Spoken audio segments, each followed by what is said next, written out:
家里也不是很富裕，委屈你们了。不委屈，我们生在内陆，难得吃到这么新鲜的海鲜。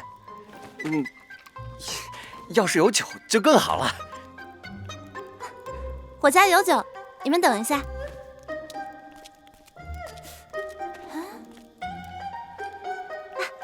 找到了。哇，尝尝看。哇，好酒！酒是好酒，却喝不得。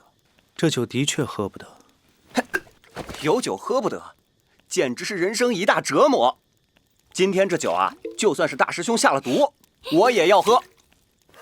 这酒啊是女儿红，北黎有习俗，女儿金钗之年就要在院中埋下一坛女儿红，等女儿出嫁时再取出来喝。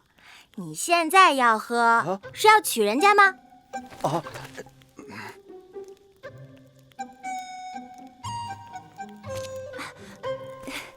没事的，一个形式罢了。